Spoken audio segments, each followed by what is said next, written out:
Somebody forgot their phone. Is this from the briefing? Oh, that's you?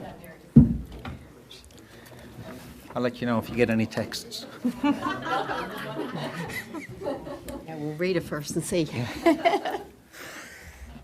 Oh, there's one now. Juanita, don't forget to ask the minister, never mind.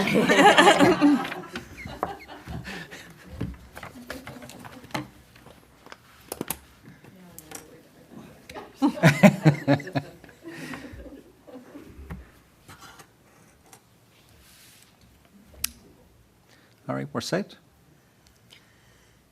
Excellent. Well, thank you everybody for joining us for today's healthcare action update.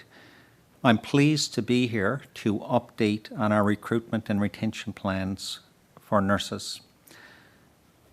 I'm joined today by Lynn, the Executive Director of the College of Registered Nurses of Newfoundland and Labrador, and Debbie Molloy, the Vice President of Human Resources for the Newfoundland and Labrador Health Services.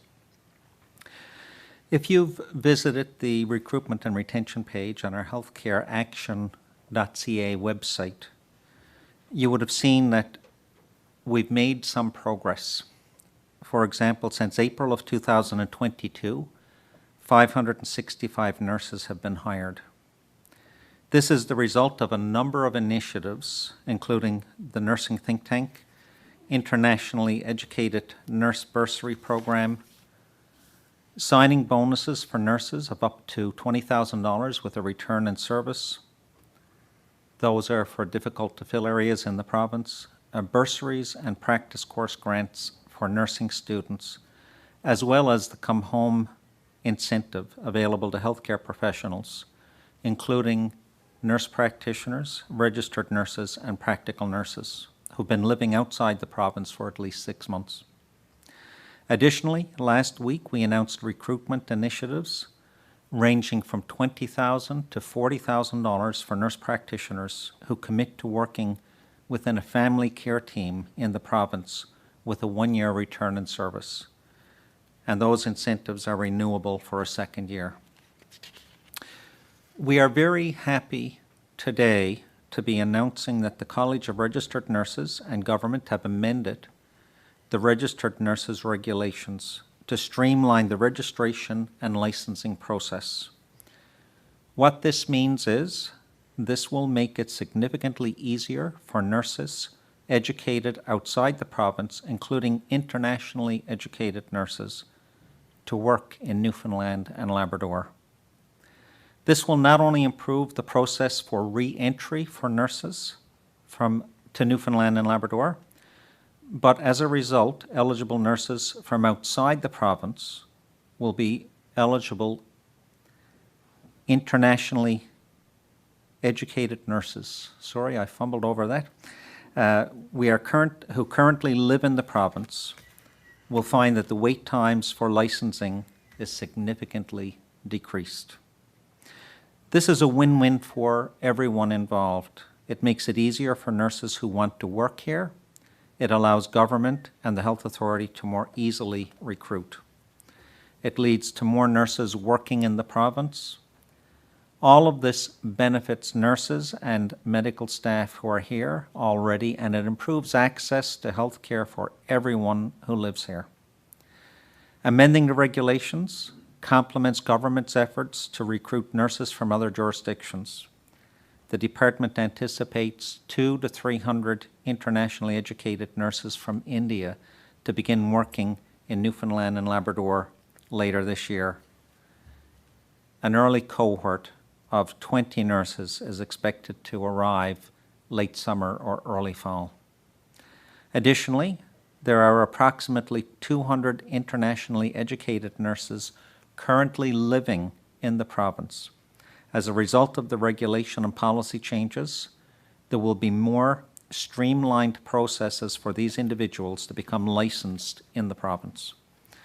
Additionally, hundreds of nurses to our healthcare system will be the result. This will also result in lightened workloads, improved work-life balances for all nurses, helping to reduce burnout and improve retention. By being able to increase our health workforce, Newfoundlanders and Labradorians will also see improvements in access to the quality of care. For example, your nan in long-term care may have her bell call answered sooner. Your toddler will be assessed more quickly when you visit a family care team. Or if you need to visit the emergency department, nurses will be able to follow up on your symptoms more frequently to ensure that you're getting the relief that you need. The amended regulations are one more tool we are using to improve your access to quality health care. I'll now pass it over to Lynn Power to discuss the amendments to the registered nurses regulations and other policy changes that the college has made in more detail. Thank you, Minister. And I just want to say that it is great to be here today and to offer what we hope is really good news. First off, as I said, I'm Lynn Power, and I'm the Executive Director of the College of Registered Nurses of Newfoundland and Labrador. The college is responsible for public protection, and we do that through our mandate to make sure that any nurse that gets a license in our province has met the standards, and to make sure that they can provide safe, ethical, and competent care. These standards are foundational and unwavering. Yet, the traditional processes we use to establish these safeguards warranted review. Approximately 2 years ago, the college initiated an internal review of the processes used to license national and international nurses.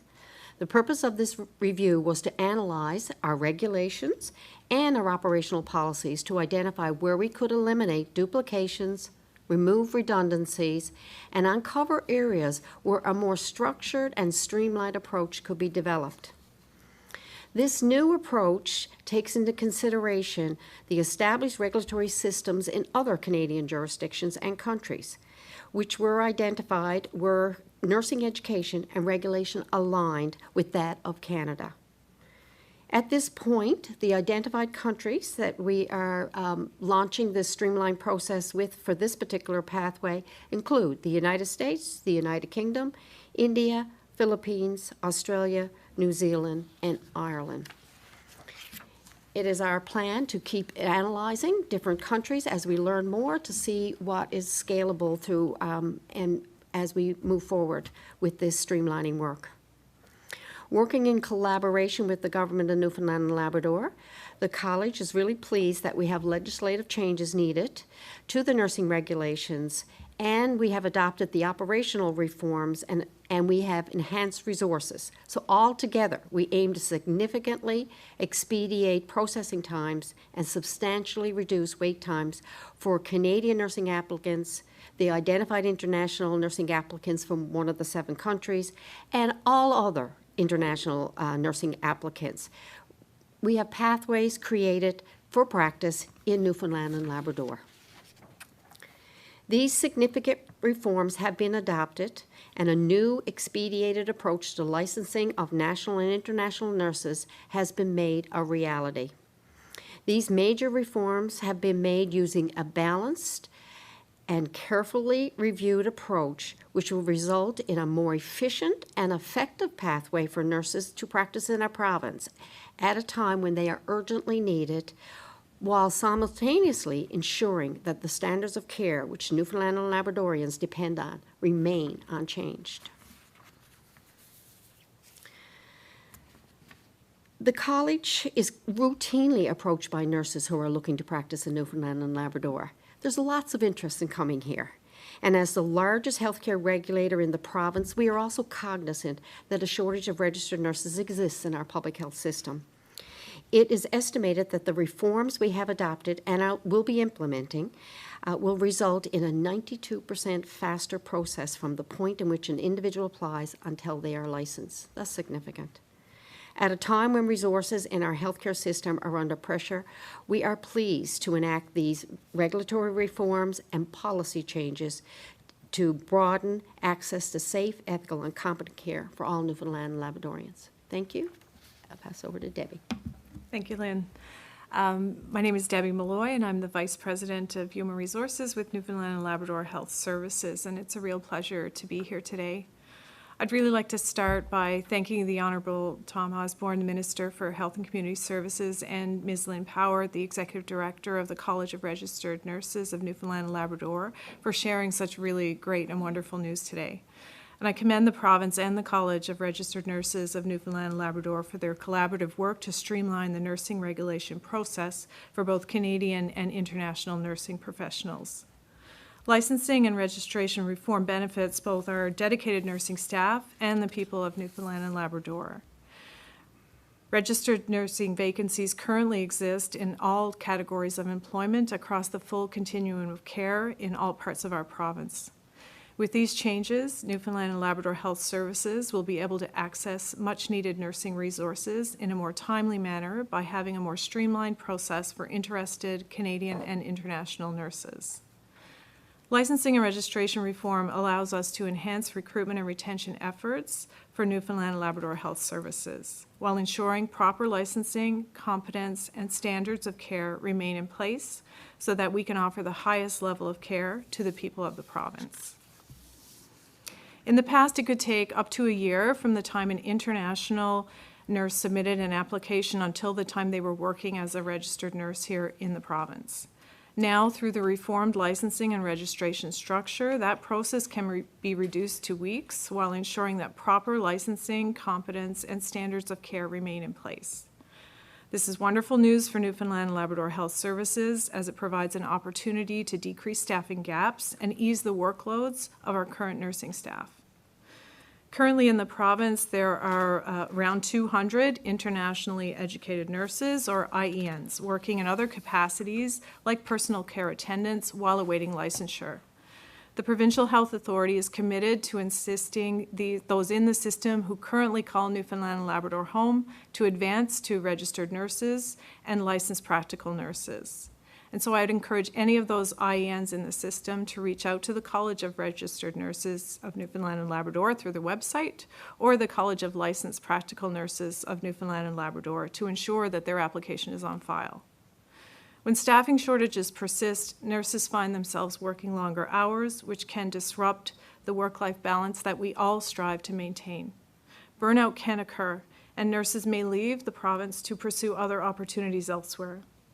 Having the opportunity and the tools to enhance staffing resources allows us to rebalance staffing workloads and improves engagement and morale and enhances the workplace atmosphere, provides opportunities for adequate rest. From a healthcare perspective, the benefits are many. Having a full complement of nursing professionals contributes to efficiencies in nursing care delivery in the right setting, at the right time, and in the right place. Changes to the licensure process support timely and continued access to care from qualified and experienced registered nurses. I'd like to again thank the province and the College of Registered Nurses of Newfoundland and Labrador for their collaborative efforts that will enhance healthcare delivery for the people of Newfoundland and Labrador. And I'd also like to thank the many nurses across our healthcare system for their commitment to nursing and their dedication to caring for the people in the province. Thank you. Thank you, Debbie and Lynn, and we'll open for questions for either of the three of us. Minister, I guess we'll start with you. Maybe Lynn can answer this question as well, Ms. Power. When you see language like, require references, it may sound concerning to some people. And you do reference that there's checks and balances there to ensure that quality of care is there. How do you address concerns when maybe people see that maybe the standards seem to be relaxed a little bit? Well, I think, this province, we pride the Department of Health and Community Services, the Provincial Health Authority, as well as the College, on the fact that we are maintaining the standards so that patients in this province know they are getting the quality of care that they need and that they should have, but yet by relaxing the red tape, not the standard of care, but the red tape in terms of the regulations. We are as competitive as Alberta is in these changes to be able to attract not only the internationally educated nurses who are working here in different capacities, practical nurses or personal care attendants now have an avenue to licensure quicker and easier in this province, which should give us an influx of applications, I hope, but also nurses from across Canada can make their way here more easily, and nurses internationally can make their way to this province more easily. Lynn? Yeah, thank you, and that's really important as stated, so I'll just clarify the professional reference. We are a regulator, not an employer. So some of the processes that we had in place for trying to determine good character, good standing, the terms that are in our legislation were probably more onerous than they made sense as a licensing body. So it's not that we think it affected anything in any way by having it there, but it certainly impacted how long it took for someone to get a license when there would be duplication, because any employment would require the same information. So that's the approach we took on looking at all of the elements that are there. But the regulations have changed from must to may. So the checks and balances are still there, that if we need to collect it. And we've added a number of declarations that the nurse applicant themselves will complete and say, you know, is there any, you know, employment background that we need to know about? And if they say yes, they're pulled out of the expedient until we do that homework.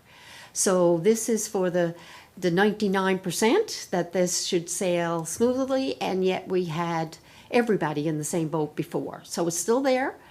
We've carefully looked at everything, and we will analyze the impact of this and follow it and trend it to make sure that all the decisions made, you know, make sure that the standards are maintained.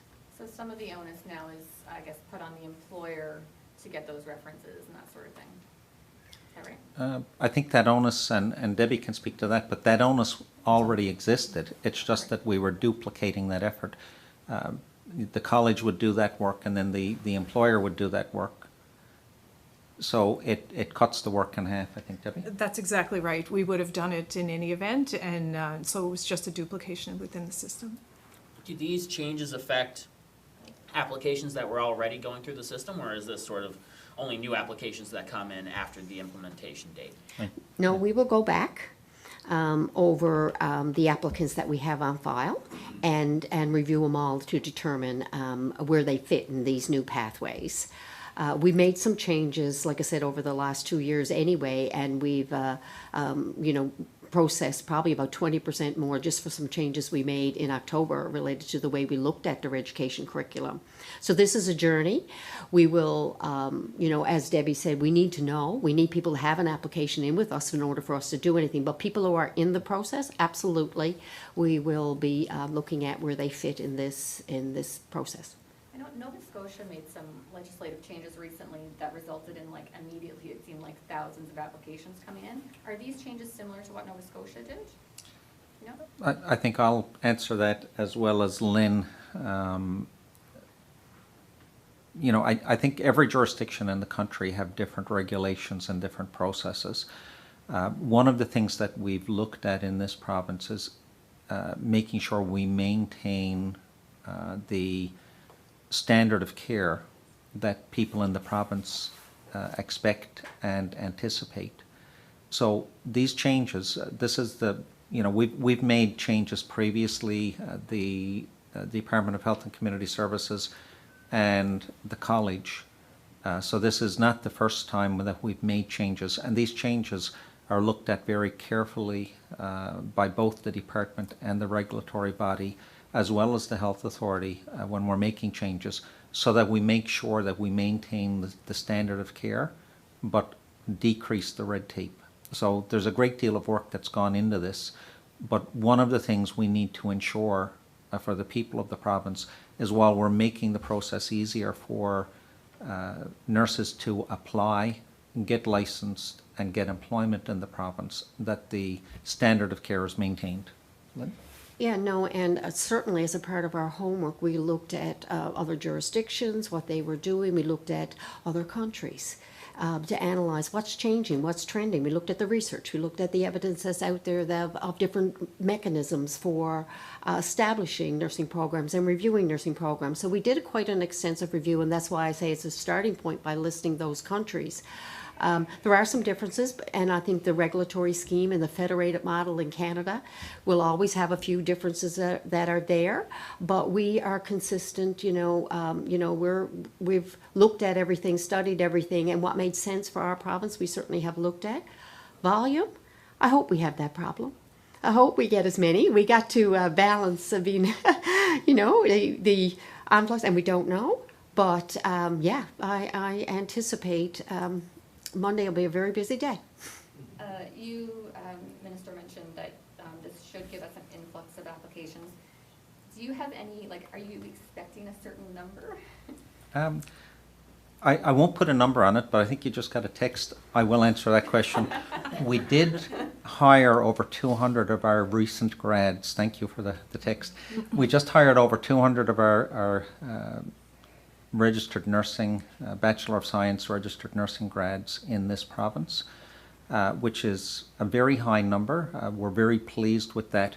I think, that was before these, but, having said that, those Bachelor of Science registered nursing grads are educated in this province. So we're delighted to have those 200, but I do believe that we will see an influx of applications here.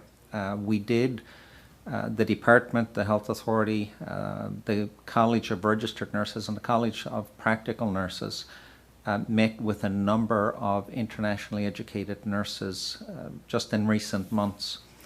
There are over 200 of them that we know of in the province, and their path to licensure, just as one example, is much, much easier today because of these changes.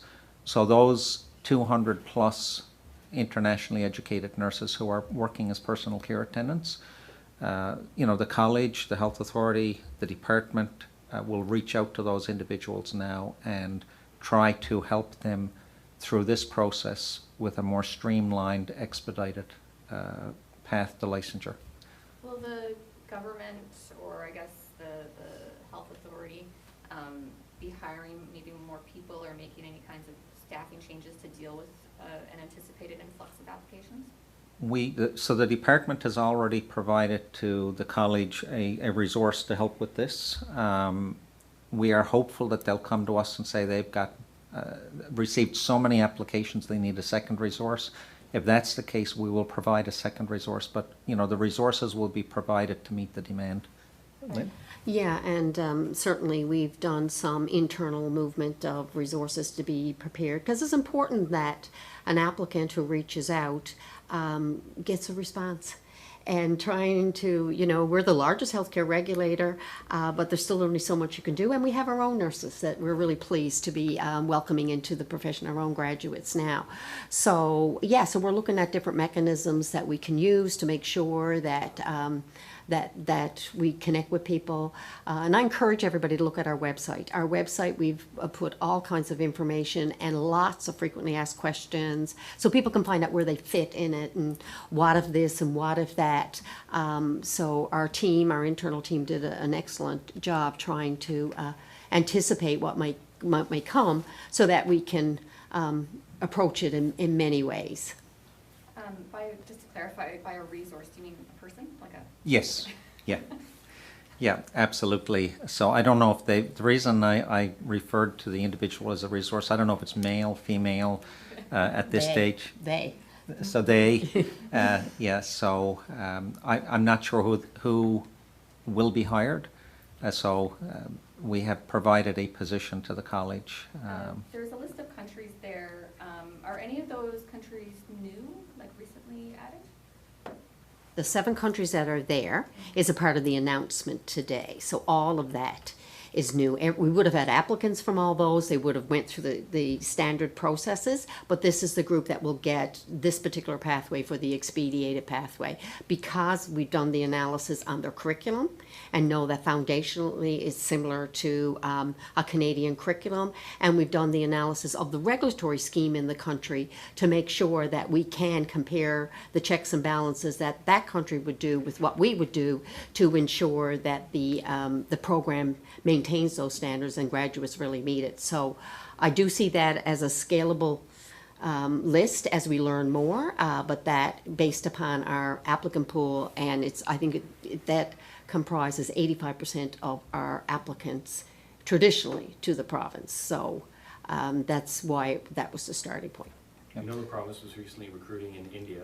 Were these changes made to make that easier to bring nurses here from India? It will make it easier. So working hand in hand with the Department of IPGS responsible for immigration, and they've been leading the charge in India for us, so that will make it easier. But it'll make it easier on a number of fronts. For a Canadian nurse, it will reduce the wait time from months to days. For an international nurse, and I think there are two streams of international nurses that you'd look at. So for one stream, from over a year to less than 6 months. The other stream from just under a year to 5 or 6 weeks, Lynn. Yeah. So if you recall, I went with the Department of Immigration to India to look at the curriculum. And this is what the college sets the standards of education in our province. Actually, we identify what are the competencies that you need to enter into nursing practice. What does the programs, the schools of nursing, need to make sure that our graduates have? Obviously, the university has independence in how they set up their curriculum. And at the end of the day, we have an exam that requires are the graduates competent, and any nurse coming into the country would still need that exam. So part of our homework is looking at is that a similar regulatory scheme in some of those countries? Is the curriculum aligned? And so that was part of the work. And, I took a picture when I was there and showed, look, it's the same textbooks, the same foundational textbooks that are being used, probably, in quite a number of countries. But yes, it will help with the India piece, but it will also help with the Philippines, identified now, and we continue to look at the other countries that we know people, expressed interest in coming to our province. And Minister Osborne, I wonder if you can quantify the need. What's the need for nurses in Newfoundland right now in terms of how many are we short? I guess is the question. Well, I think we're anxiously awaiting word from across the province on the 200 nurses and how that impacts the vacancy rate. We know it'll have a positive impact on the vacancy rate. The 200 graduate nurses that we've just recently hired.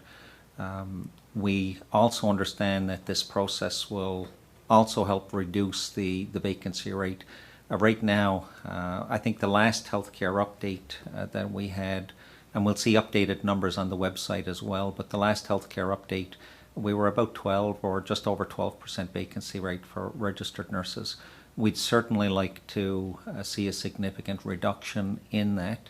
As I said, the 200 graduates, once that's factored in, we'll see a reduction in the vacancy rate, I'm certain. But this process and expediting and a smoother pathway to licensure in this province will absolutely help reduce that vacancy rate as well. And a 12% vacancy, how many nurses do we need to fill that 12% vacancy?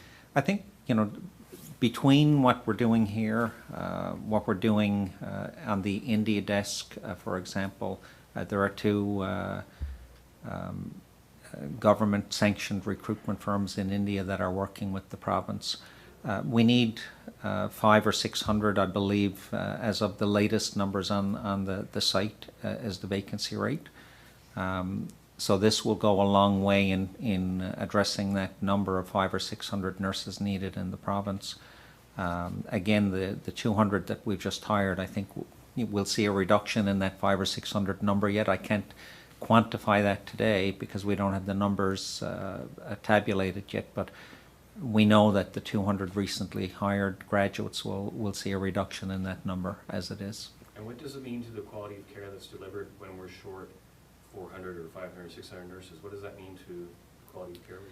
So it's complicated, and Debbie can probably add to this as well, but when we look at the vacancy factor, we have agency nurses, traveling nurses that are working, so that the number of individuals who are employed in the health authority has remained relatively consistent over the last 5 years.